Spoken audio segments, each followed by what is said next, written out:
We often talk about drivers winning kind of these marquee races. Do you categorize your own success on top of the pit box in that way and winning these marquee events? I don't have a good answer because I don't know that I have time to think about it that way, and I think it's a totally fair question. I think the way that I operate, with our team and the way he and I operate together, um, we always want to win the next one, and knowing how long it took us both to get this win, it makes this win very special, and obviously all the other points that you just made there.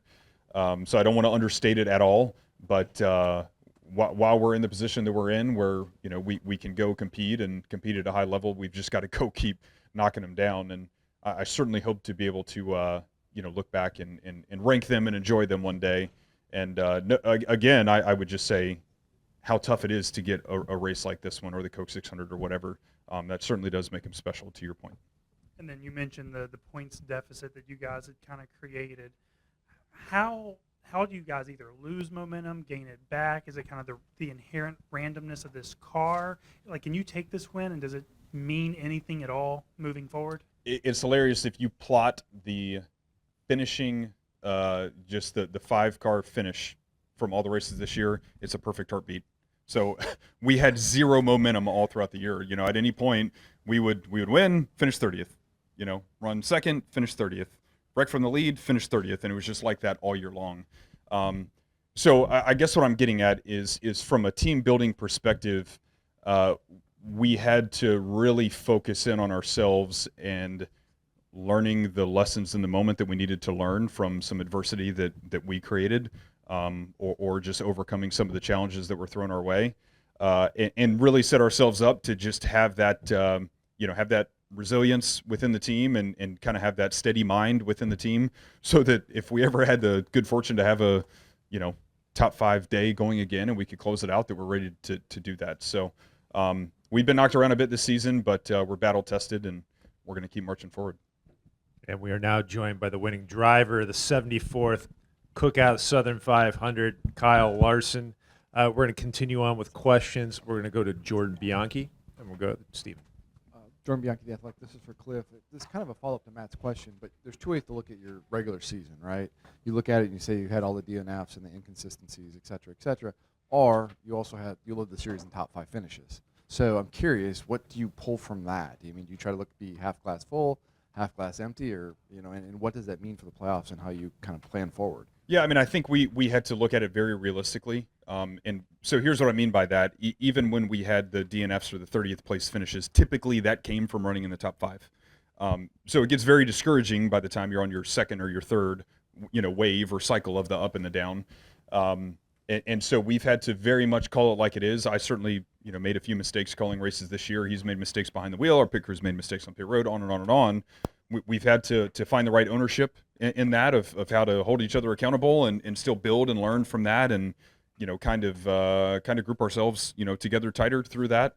And again, now going into the playoffs, there's still so many different things that can happen, especially with the next gen car. So many different variables, the way these races played out or play out than what was a few years ago. So our mission is to take all the lessons that we learned from the good and the bad, and every week we've just got to put our best foot forward. Owen. I think he's 4th. Just the dash right now in cycling. He started 4th. He's running 6th. We're going to Stephen and the Pete. Steven Stump, frontstrip.com. I got a question for Kyle, then a question for both you guys. So, Kyle, you led over 700 laps at this track without a win heading into it.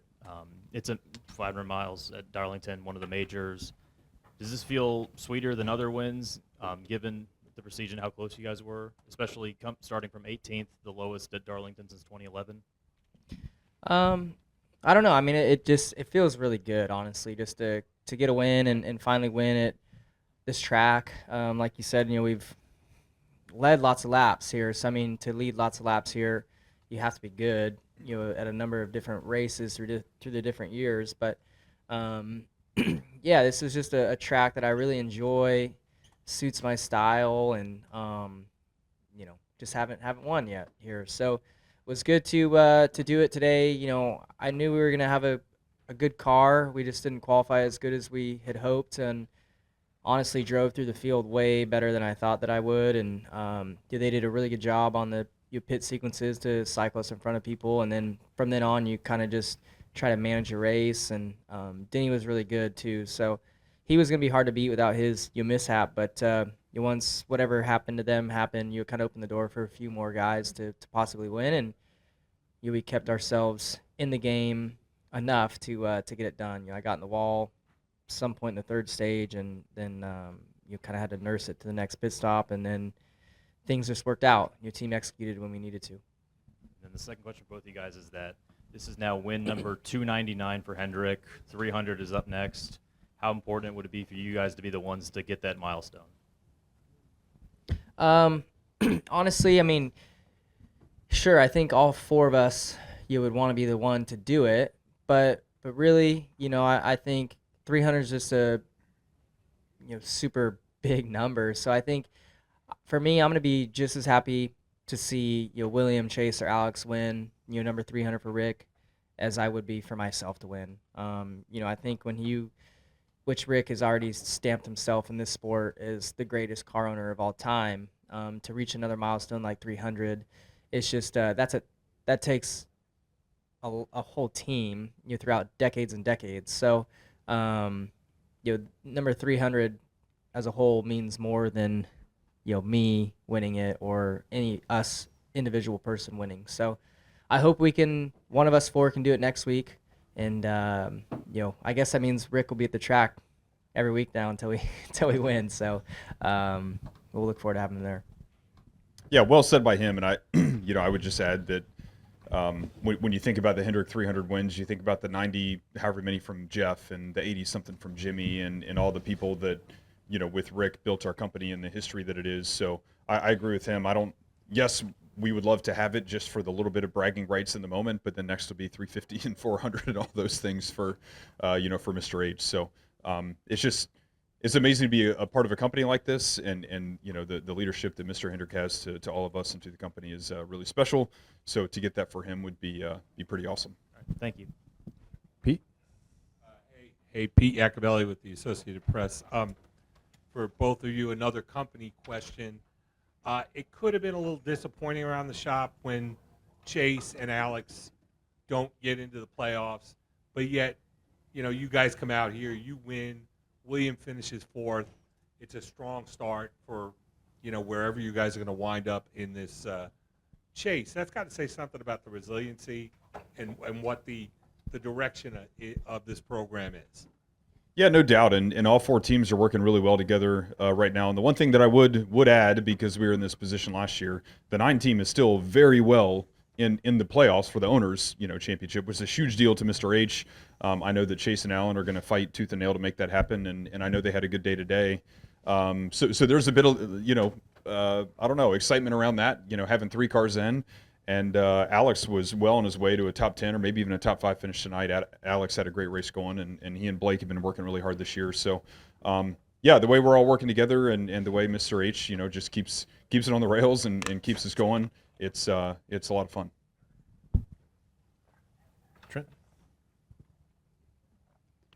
Trent Larson with FrenchRace.com. Kind of going off of what you said about working well together with everybody. You mentioned coming back. He mentioned coming back from deep in the field to win this race, and William Byron also had a deep starting position and was able to come through the field and for a great position as well. How much information is actually shared between you guys now as a team? With this being the playoffs and you guys also wanting to win it for yourselves, but you still have teammates doing it as well. Yeah, we have so many meetings every week where the crew chiefs are together and we talk through, setups and strategy. The drivers are together. They talk through, car sensations and what expectations are for the next race of, how to execute the race or whatever it may be. And it's really the culture that Mr. H wanted to create. He wanted to create a culture where, we were very open and honest with each other. And we have some pretty private, conversations as far as that goes. But it's the 4 teams together, the 4 drivers, 4 crew chiefs, everybody working together. And I truly believe without that strength of all of us being together and working together, we wouldn't be as competitive as what we are. It takes all of us to keep it going. So, it's cool to be a part of. Next, Dustin. Dustin Long, NBC Sports. I have a question for both of you on that the situation at the last pit stop, and I want to ask for Kyle, your perspective is what did you see with Reddick and then with Harvick going down pit road in that moment? I know there was a lot going on and you pulled off, but can you take me through it from your point of view? And Cliff, how much was that a game changer of, in its essence, eliminating Harvick, and then it's just between you and the 45 and who can win off pit road? For me, was Harvick leading right then? Did he just get to lead? Yeah, okay. Reddick was first, That's what I and thought. Harvick was second, and Harvick was called to pit road, and then Reddick was told to come down, and he, I guess, said he missed it because of the late call because they were trying to react to Harvick. Yeah, so from my vantage point, I was fourth, and yeah, I mean, Harvick was really good that run and was close to Reddick, and then I saw we got the call. They called me into pit, and I seen Harvick and William both pull down, so I was just gonna follow them. It looked like Reddick was just gonna have to pit the next lap. Got caught late, but then as I was pulling down, I saw I think Newman spinning, so I was like, I think I need to stay out. So I stayed out, and thankfully it worked out. I guess William was able to get back out before committing to pit road. But I'm guessing Harvick, being so close, he probably didn't have any time to react to it, and yeah, it took him out. I mean, he would know more about what happened, but for me, yes, it was pivotal because I went from now fourth to second in line, and then you have a good pit stop, you come out in the lead. There's 40 some laps left. Hopefully you can lead the rest of the race, and that's what happened. So yeah, it worked out for us. Yep, pivotal, like you said.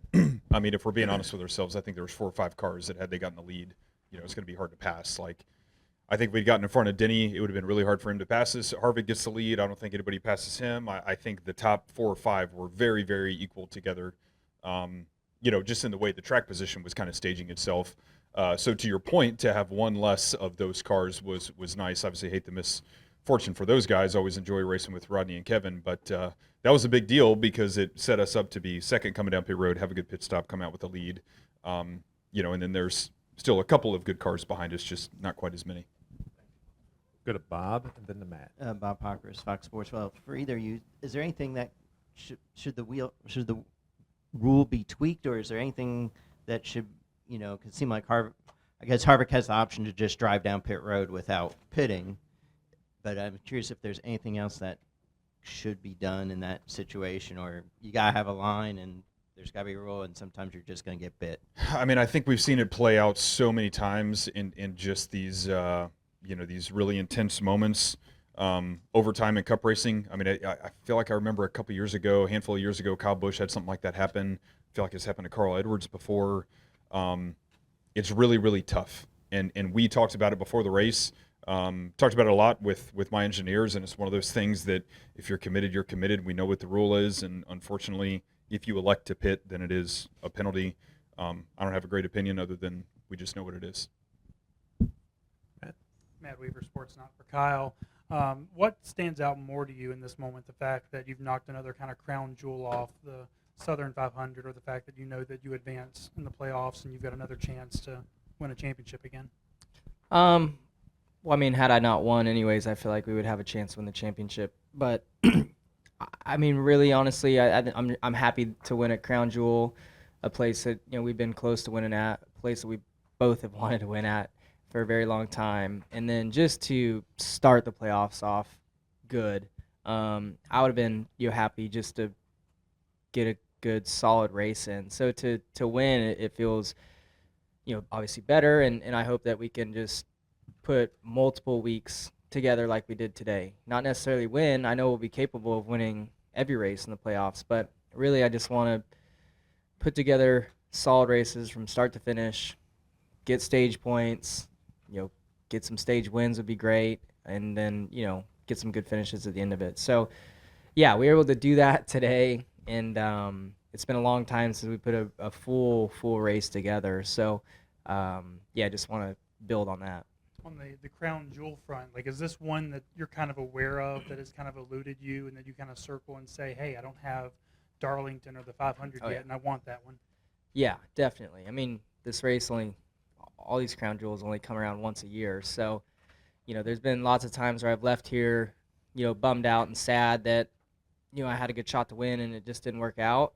So I felt like I was going to have that feeling again today, but things were able to work out and, get a really big win. I mean, and this is in the top 3 or 4, for the races, crown jewel prestigious races of our season. So, I think the only 2 I don't have would be the 500 and maybe the Brickyard 400 if it comes back to the oval. So you always want to win the big ones, but really just winning a race, it feels good. Okay, we're gonna wrap with Jerry. Jerry Jordan, kickingthetires.net. Cliff says you guys feel like y'all are behind a little bit on points, but we were talking on Thursday. You wanted to focus on each race, and does this give you a little bit of a relief though to have the couple weeks to focus completely on points and not have to worry about advancing, so to speak? No, I mean not. I don't really feel any differently as far as that goes. After win, in 2021 we won a race in each round. Maybe not the first race of every round, but still, when you put together good races, the points are going to take care of themselves and you're going to advance. So it doesn't take any pressure off. It doesn't take any focus away. It does, to me anyways, it doesn't give me a different goal. I still just want to go and run a good race from start to finish for 9 more weeks. So my mindset doesn't change at all. Sure, it's great to be locked in if you do have a mishap, but I don't plan on having a mishap. And also tonight, you got into the wall. A lot of people got into the wall. How hard was it to control the car? This track is known for that, but you bounced off of it pretty hard a couple of times. Yeah, no, I mean, the good thing with this car is that you can graze it some. Obviously, when you slap the wall, that's when things bend. I probably grazed the wall at least 20 times tonight or more, all in 3 and 4. I got it a little bit into 1 once, but really there was only 2 times where I thought that maybe it did some damage there. The first time was there late in the or middle of the 3rd stage. I just didn't get a clean enough downshift, and it kind of hung into neutral between 4th and 5th and stayed there for quite a while, and then it finally dropped into 5th as I was like closest center of the corner and went to 4th, and then I was just lower off of the wall. And when you're lower, I watch broadcasts all the time, and people are like, just give it some room, just get off, you don't have to run right next. Well, you have a lot less grip when you don't run right next to the wall. So I was a little bit off the wall because I had made the mistake on entry, and then by the time I got to 4th, it was already sliding, and then I slapped the wall, and then that's when I lost a bunch of time. So I'm sure it's bent a little bit, but thankfully not broke, and we were able to finish and still get a win. Well, gentlemen, congratulations on winning the 74th Cookout Southern you. 500, and we'll see you next week in Kansas. Thank you. Thanks, guys.